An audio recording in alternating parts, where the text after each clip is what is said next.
Bonjour Carl Olive. Bonjour. Avant de revenir avec vous sur l'actualité en France, on a appris il y a quelques dizaines de minutes seulement que la France avait entamé, ça y est, une opération d'évacuation de ses ressortissants au Soudan qui fait face à une résurgence de violence et des centaines de victimes ces dernières semaines. Est-ce qu'il faut s'inquiéter pour les quelques centaines de ressortissants français au Soudan ? Je crois que le fait d'être comme cela dans la prévention suit ce que les États-Unis ont fait il y a quelques heures également. C'est important évidemment de protéger nos ressortissants. On n'oublie pas non plus que le Soudan reste une terre aussi de terrorisme. Et j'en profite pour avoir une pensée 2 ans après l'assassinat à Rambouillet de Stéphanie Monfermé, pour dire qu'on n'est jamais à l'abri de rien. Donc tout ce qui confine à faire en sorte que nos ressortissants, nos expatriés puissent être mis en sécurité va dans le bon sens. Nos diplomates également qui sont Exactement, bien sûr, exfiltrés en ce moment du Soudan. Adrien Beck. Carl Olive, retour à l'actualité politique française. Demain, cela fera 1 an qu'Emmanuel Macron a été réélu. Est-ce que vous allez le fêter, le célébrer cet anniversaire ? Actuellement, on célèbre sur le terrain. Je pense qu'au-delà de souffler une quelconque bougie, c'est d'abord faire en sorte que ce pays avance. Et on voit bien que notre beau pays n'est pas un long fleuve tranquille. Donc il faut continuer à faire avancer le pays parce qu'au-delà, effectivement, des difficultés, au-delà, on va certainement revenir du sujet sur la réforme des retraites, on a malgré tout de bonnes nouvelles dans ce pays. Et je pense qu'il faut aussi pouvoir en parler. Vous dites on célèbre sur le terrain ? C'est le mot. Non, mais vous reprenez l'expression d'Adrien Beck, oui. Parce que effectivement, demain, il y a un appel à un concert de casseroles, encore un. Et pendant ce temps-là, il y a une image qu'on a vue hier en Isère, une image saisissante. Alors que les casseroles accompagnent Emmanuel Macron, c'est Marine Le Pen qui était à la foire agricole de la Beaucroissant en Isère et qui s'offre un bain de foule, très bien accueilli. Est-ce que l'opinion aujourd'hui est du côté du Rassemblement national ? Écoutez, d'abord, la réalité du terrain, l'exercice du pouvoir est aux antipodes, je dirais, de rêves des oppositions. Il y a ceux qui commentent systématiquement, puis il y a ceux qui écrivent l'histoire. Évidemment, c'est plus facile aujourd'hui pour des opposants. Les opposants sont capables de tout dire, de tout faire, et on le voit, on va certainement y revenir, lorsque le président de la République, son gouvernement, souhaite faire avancer le pays. Je pense que, encore une fois, les 1 700 000 créations d'emplois, le chômage au plus bas vont dans le bon sens. Alors il y a un sujet, c'est remplir le frigo des Français. Mais permettez-moi de vous dire, Monsieur Beck, que la France de l'apaisement, c'est pas la France des guet-apens et du sabotage. Parce que le président de la République, et je l'ai accompagné notamment à Célestat, certes, il y a effectivement des concerts de casseroles, d'ailleurs souvent mis en place, savamment orchestrés par l'extrême gauche, par la CGT, par la France insoumise, mais ça n'empêche pas le président aussi de pouvoir discuter avec les Français. C'est tenable de se déplacer des mois, des semaines, avec des casseroles, avec des manifestations, avec des programmes qui ne sont même pas annoncés, de peur de manifestants. C'est possible pour un président français ? Mais c'est de peur de rien du tout. C'est pas le sujet d'avoir peur. Le sujet, c'est de faire en sorte que la France puisse avancer, d'être à l'écoute des Français. Heureusement que le président va au contact des Français, parce que c'est ce que les Français réclament. En revanche, excusez-moi, mais le sabotage qui consiste là, à 2 reprises, de couper l'électricité, mais qu'est-ce que ça veut dire ? Avec une menace qui plane sur le festival de Cannes, oui, puis ça, notamment sur Roland-Garros. C'est pas le sujet que ça ennuie le président de la République, c'est le fait que c'est du sabotage. Quand nous étions à l'entreprise Matisse, la coupure d'électricité, elle a surtout perturbé les villageois qui ont expliqué que leur congélateur, leur frigo était coupé. Quand on vient couper pendant la visite à Granges du président de la République et qu'une clinique est privée d'électricité avec 5 opérations chirurgicales en cours, ça c'est pas, pardonnez-moi l'expression, emmerder le président, c'est emmerder les Français. Et c'est dangereux. Vous dites à la CGT de couper pas le courant pour Roland-Garros ou pour le Festival de Cannes. Il y va de l'image de la France aussi. Je dis simplement qu'on peut contester de façon virulente, de façon animée, et ça fait partie de la démocratie, et tant mieux, parce que c'est un beau pays dans lequel nous vivons, mais il y a des limites à tout. Et la mise en danger d'autrui est pour moi catastrophique. Mise en danger d'autrui. Oui, quand vous coupez l'électricité, excusez-moi Monsieur Sénéchal, mais quand vous coupez l'électricité dans une clinique, si c'est pas la mise en danger d'autrui, je ne sais pas ce que c'est. Donc il faut pouvoir avancer. Et vous disiez, Monsieur Beck, le président fait des visites impromptues, inopinées. Comme par hasard, ça se passe bien parce qu'elles ne sont pas orchestrées. Quand je dis ça se passe bien... à Pérolle, dans l'Hérault, il a quand même pu se faire engueuler. Oui, mais évidemment. Plusieurs personnes. Mais évidemment, vous savez, il fait presque le rôle d'un maire, le président, actuellement. J'ai été maire, comme vous le savez. Le baffe, j'étais président de Génération Terrain. Mais le rôle du maire en prise directe avec la réalité du terrain au quotidien avec les administrés, c'est de s'en prendre plein la figure. Mais ça fonctionne, les Français sont capables de tout entendre, ce qui va et ce qui ne va pas. Et c'est vrai qu'au cours des derniers mois, on aurait dû, à mon sens, et c'est pour ça que je balaye devant ma porte également, aller plus au contact des Français, pour pouvoir faire remonter sans filtre ce qui se passe, ce qui va et ce qui ne va pas sur le terrain. Alors d'un autre côté, vous essayez aussi vous, le gouvernement en tout cas, essaie de calmer un petit peu cette colère des Français avec ce que certains qualifieraient de cadeaux. Il y a le sujet de la fin des retraites points pour les petits excès de vitesse, de l'augmentation des salaires des profs, la prolongation du bouclier tarifaire sur l'électricité. Il faut continuer peut-être sur d'autres sujets.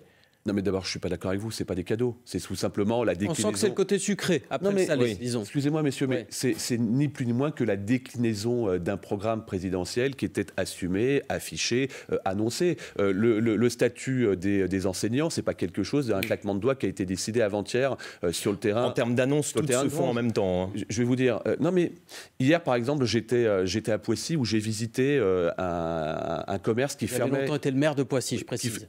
Dans les Yvelines, qui fermait ses portes. Yolande et Jean-Marc, 72 et 74 ans. Ça fait 40 ans qu'ils travaillent. Ils croient à la valeur travail, ils croient à l'émancipation du travail. Et il me disait, place aux jeunes. Mais il me disait ensuite, vous savez, dans la vie, il y a ceux qui font les lits et ceux qui couchent dedans.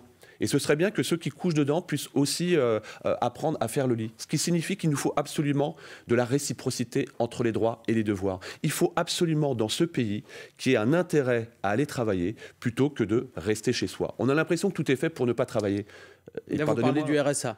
Conditionner le RSA. Pas seulement, parce que le sujet, M. Sénéchal, le sujet aussi des retraites, c'est aussi de l'injustice et de l'injustesse sociale. Les Français ont bien compris qu'il fallait travailler un peu plus, à une condition, c'est que celles et ceux qui peuvent travailler puissent aller travailler. C'est la raison pour laquelle il me semble que ce que va proposer notamment Gabriel Attal sur la lutte contre la fraude sociale, et y compris pour les entreprises, la fraude fiscale, va aussi dans ce sens de ce que le président qualifie du pacte de la vie au travail, qui passera par les syndicats et le patronat avant de cheminer à l'Assemblée. Et je trouve que c'est le bon logiciel à mettre en place. Carl Olive, député Renaissance des Yvelines, vous restez avec nous, invité du 8h30. 8h40, c'est le fil info avec Diane Ferchit. 1800 gendarmes et policiers mobilisés à Mayotte. L'opération menée par les forces de l'ordre pour expulser les migrants illégaux doit s'intensifier à partir de demain. La préfecture a interdit une manifestation qui devait se tenir ce matin à Mamoudzou contre la destruction du plus grand bidonville de France. Y aura-t-il une liste NUP aux élections européennes l'an prochain après les écologistes Sandrine Rousseau et Julien Bayou cette semaine? C'est au tour du secrétaire général du PS, Pierre Jouvet, de se dire prêt à en discuter. Dans le journal du dimanche, il assure vouloir également une candidature unique de la gauche pour la présidentielle de 2027. La France demande à la Chine de clarifier sa position après les déclarations de l'ambassadeur chinois à Paris. Il a nié la souveraineté des pays issus de l'Union soviétique, notamment l'appartenance de la Crimée à l'Ukraine, et appelle à arrêter de chicaner sur la question. Paris se dit consterné. La 32e journée de Ligue 1 de football et lance à nouveau dauphin du PSG. Ce matin, les nordistes reprennent la deuxième place du classement à l'OM après leur victoire 3-0 face à Monaco. L'OM qui va tenter ce soir de récupérer la deuxième place sur le terrain de Lyon. OM, coup d'envoi à 20h45. France Info. Le 8h30 France Info. Adrien Beck. Laurent Sénéchal. Et Carl Olive, député Renaissance des Yvelines, on parlait du travail, mais aussi peut-être du RSA. Emmanuel Macron, justement, qui dit vouloir ramener vers le travail le plus de bénéficiaires du revenu de solidarité active en les accompagnant mieux. Est-ce qu'il faut conditionner le RSA à une activité ? On commence d'abord à le faire. Hein. Il y a des expérimentations qui sont faites dans un certain nombre de départements. Celui que je connais bien, je suis toujours conseiller départemental, les Yvelines, le fait depuis quelques années maintenant. Il y a 4000 bénéficiaires de RSA dans le département. C'est le cas. Il ne s'agit pas d'aller quantifier, il s'agit simplement d'apporter... Vous imaginez que ces 4000 bénéficiaires, ils puissent être amenés tous à avoir une activité, pas forcément un travail, mais une formation, peut-être un peu de travail, quelques heures. Le RSA, c'est un revenu. Oui. Le RSA, c'est un revenu, et donc c'est le fruit d'une valeur travail. Donc quelque part, moi, je ne serais pas contre le fait qu'il y ait effectivement une contribution dans ce domaine comme dans d'autres. Réciprocité entre les droits et les devoirs. Je ne dis pas qu'il faut le formaliser, l'ancrer pour qu'effectivement il y ait 10 heures, 15 heures, 20 heures, ce n'est pas le sujet.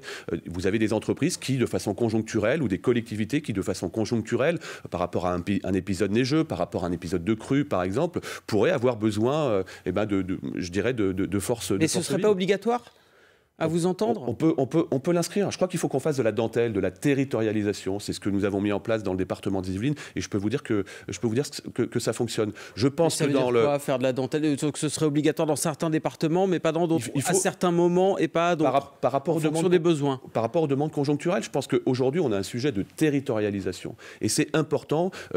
On n'a pas la même météo, pardonnez-moi, quand on est à Pleumeur, en Bretagne, que quand on est dans les Vosges ou en Bourgogne-Franche-Comté, où le président se rendra jeudi.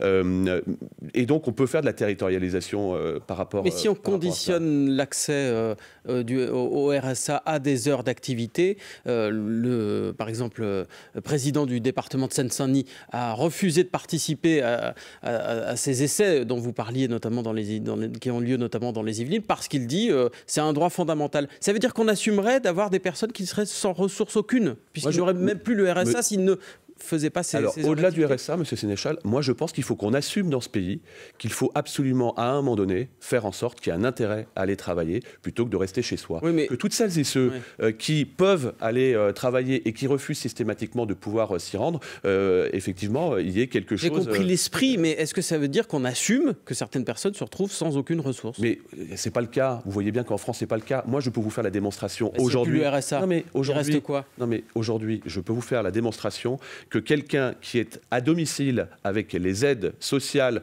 et toutes les aides facultatives qu'il peut avoir dans certaines collectivités n'a pas un intérêt à aller travailler parce qu'il perdrait en termes d'aide. C'est simplement remettre un tout petit peu le curseur, encore une fois, économique en place. Pardon, je ne comprends pas bien votre position sur le RSA. Est-ce que, comme Laurent Sénéchal vous l'a demandé, il faut que la contribution, l'activité soit obligatoire ou y inciter? Il faut qu'il y ait une contribution, une contrepartie pour tout le monde. Pour tout le monde, pour celles et ceux qui bénéficient du RSA et qu'il y ait une contrepartie. Il faut qu'on soit un peu plus acteur. Mais donc, le corollaire, c'est que s'il n'y a pas de contrepartie, on enlève le RSA. Écoutez, en tout cas, c'est quelque chose qui va cheminer. C'est quelque chose qui va cheminer dans la loi. Moi, c'est ma position personnelle. Et encore une fois, c'est celle que je ressens sur le terrain. Mais pas forcément focalisée simplement sur le RSA. Globalement, encore une fois, on va avoir cette loi de pacte de vie au travail qui va cheminer avec les syndicats et les patronats. On va avoir également le fait de pouvoir avoir un revenu universel qui va enfin permettre d'équilibrer, entre guillemets, les choses. Et je pense que ça va dans le bon sens. Et je le redis, l'injustice et l'injustice sociale que ressentent les Français, c'est aussi parce qu'on a un déséquilibre entre celles et ceux qui peuvent aller travailler et celles et ceux qui bénéficient de subsides qui parfois sont injustes. Justement, parmi les priorités, il y a plusieurs thématiques qui sont évoquées. Donc il y a le travail, il y a le RSA. Alors que l'Assemblée nationale doit reprendre ses travaux dans 8 jours, on rappelle que vous êtes député, c'est quoi le premier texte qu'il faut faire ? D'abord, moi, je pense qu'il faut moins de lois.